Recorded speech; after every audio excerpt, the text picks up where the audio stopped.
I've been in the process of building a grill table and I want to show you guys how I restored my kettle after years of use. The very first thing that you want to do is build a hot fire. What I did to do this is I used some charcoal in a charcoal basket and then I grabbed a log split of post oak. After it cooled down, I went and grabbed some gloves. I used these work gloves. They are polyester with a nitrile coating. You definitely want to use something a little bit more sturdy than latex because you're going to be doing some cleaning, you're going to be doing some scrubbing, and you want to protect your hands. With the gloves on, you want to grab all of the leftover charcoal, take it out of the kettle, throw it away, and then get all the ash. To help with the ash, I bought this brush. And this brush is from the Dollar Tree. It's a long bristles here, so it's pretty flimsy. Basically used it as like a broom. Once you finish sweeping out all of the ash into the bottom with the brush, you want to grab a scraper. I got it from an auto parts store. Building that hot fire really helped in this step because it made it super easy to scrape off all of that burnt up grease and everything. It came off like super silky. One thing I do want to mention is divide the main chamber into sections using those tabs that hold the charcoal and the cooking grate.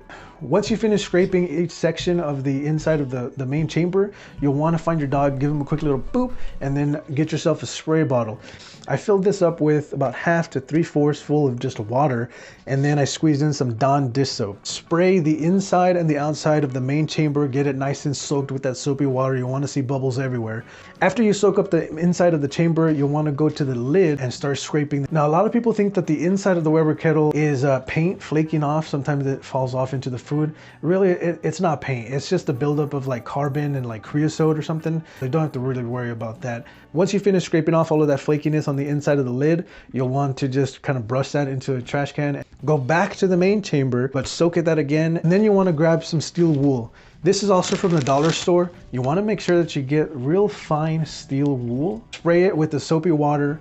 Use the steel wool to buff out any of that remaining kind of like grease that's in those sections. You'll want to have some water available on the side. I use my water hose with the little gun attachment. Once you finish every section and rinse off all of the inside of the main chamber, you'll want to do the same thing with the inside of the lid. You'll get the steel wool, just kind of use some elbow grease and scrub the inside and then spray it with the water. I did want to do the outside of the Weber Kettle because it did have a buildup. So I sprayed the outside, I used the steel wool also with that, and then I just rinsed it off. There you have it. After you rinse it, you can see how like nice and sleek it looks again. I feel like I revitalized the life in it. And now it's ready to be mounted into the table. I want to thank you if you've made it this far into the video. Please like and follow for more. Thanks.